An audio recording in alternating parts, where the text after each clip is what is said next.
What is going on, everybody, and welcome back to another episode of the A24 Archive. This is the segment on my channel where I go back through A24's entire catalog from the first film that they released all the way until whenever I get caught up. And I have not done one of these videos in quite some time because the entire month of October, all I was doing was reviewing horror movies and new releases, and I feel like I've really been on the new release train lately, so I haven't had time to really go back and watch a lot of older movies. But I love this segment. It's one of my favorite things I do on this channel. So I really wanted to get back into it and start watching some A24 movies. And this one in particular, I've always been really interested in watching solely because of the cast. This stars Timothée Chalamet and Maika Monroe, who are two actors I really like a lot. But I know this movie has a very negative reputation. I know there's a lot of people who really don't like it, and it gets bashed a lot of times. I've seen it in like people's bottom 5 movies in A24. And so because of that, I was interested to watch it, but also skeptical. And the movie I'm going to be telling you about today is Hot Summer Nights. Hot Summer Nights is directed by Elijah Bynum.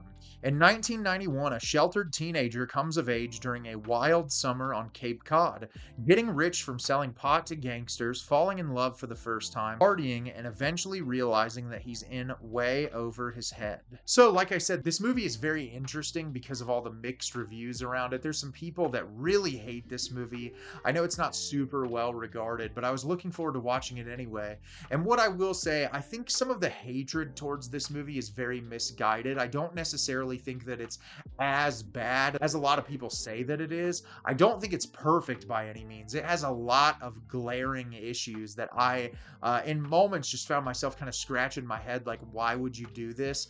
But I do think that it's entertaining, and I think that there's enough about it to make it at least worth one watch. It's not necessarily going to be my favorite thing I've ever watched from A24, but I also don't think that it deserves a lot of the immense hatred that it gets. And I'll talk about it as a whole when I break the movie down. So the beginning of the movie, we are introduced to Daniel Middleton, played by Timothée Chalamet, who we see early on in the movie. His father has passed away, and his mother is just kind of sick of dealing with him.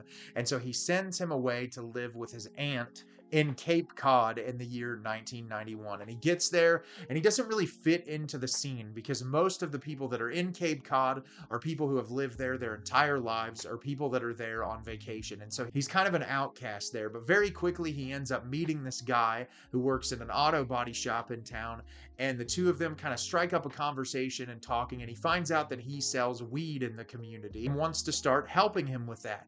And he starts telling him, hey, I don't think you're doing enough here. You could probably make more money if you do this and that and the other. And the guy's a little bit reluctant at first, but Daniel manages to convince him otherwise, and they start making quite a bit of money. Well, simultaneously, we are introduced to Michaela Strawberry, played by Maika Monroe, who is one of the most popular girls in the community, and all the boys in the community are in love with her. And Daniel ends up coming into contact with her, and they end up spending time together, and they eventually start dating. And we find out that Michaela is actually the sister of the guy that he's dealing drugs with, which causes some tension between them. And the entirety of the film is Daniel navigating this relationship while also simultaneously trying to sell these drugs, fit into this community, and not be caught by the police. So like I said, I think this movie definitely gets a hard rap. It's not perfect by any means, but I'll start with some of the positives. The performances in this are really great, especially Timothée Chalamet and Maika Monroe. I feel like they're very natural in this movie. They do a really great job with their chemistry. I think their dialogue delivery is all really well done. Like they're believable characters. I think for a coming of age movie in 1991, you can really feel that through the dialogue and how characters interact with one another. And not just the two focal points of the movie. I feel like all of the actors and actresses that come into play here do what they can with the material. And I honestly was enthralled with the performances. I thought the people did a really nice job, and I was always interested with what was going on screen. The cinematography and the presentation overall is phenomenal. The color grading in this movie, just everything about it, it is so heavily stylized, and you can tell the director really paid a ton of attention to detail and how this thing was going to be presented to you as an audience, which is one of the things that I think makes the movie such an easy watch, is because of how visually stunning it is. There's some really amazing editing transitions in there. There's a lot of cut to old footage, different things that I feel like were really creative, and I liked it. I was glad that the director was trying to do something different, and I think that it makes it easy for you as an audience member to immerse yourself in the movie as a whole. And as far as a coming of age film goes, I think there's a lot of moments that are really sweet and charming. It does a really great job at kind of building suspense for you as a viewer as well. And so I think as far as a satisfying experience, I think that it's entertaining.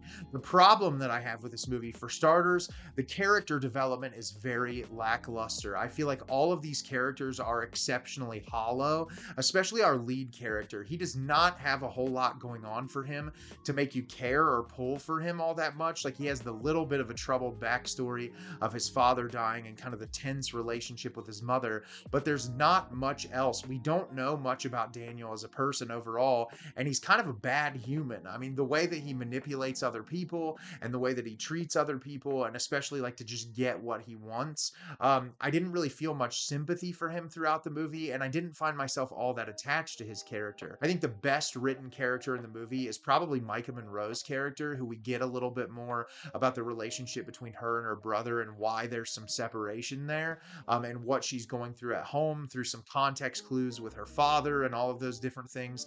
I really liked that about her character, but I still feel like it's a pretty shallow explanation as to why she is the way she is. And so because there's so much like thin character development, the movie feels unsatisfying in moments because of that. I also think that this movie is a little bit too padded. There are a lot of moments in the runtime where I just kept thinking you could trim this out or move this around and it would be exactly the same movie. And that's disappointing. I don't ever like watching a movie and feeling like there's moments that could just be completely removed, but there's a lot of that in this. There's a lot of repetitive scenes.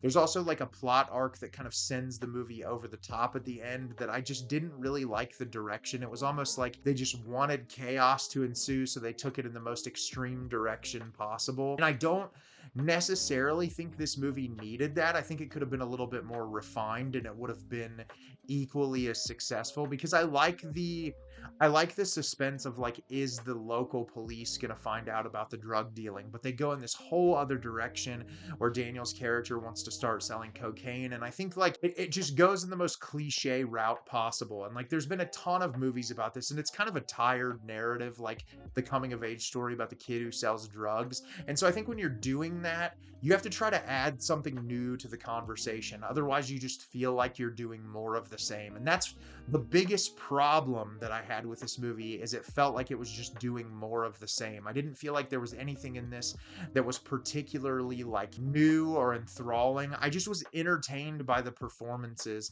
and I really loved the way this thing looked visually, which is why I think it's an entertaining enough experience to have once. Would I say that I'm going to watch this over and over again? Probably not, because there was not enough there for me to feel that way. But I also don't think this movie is as terrible as everyone says that it is. So have you seen Hot Summer Nights? Did you love it? Did you hate it? Leave me a comment down below and let me know what you thought. I thought this movie definitely had its entertaining moments, even though it has an immense amount of flaws. As always, if you can like the video and subscribe to the channel, helps me out a lot and lets me know the type of content you're looking for. I'm always putting out new material and look forward to getting more out for you in the near future. And as always, everyone, thank you so much for watching and have a great rest of your day.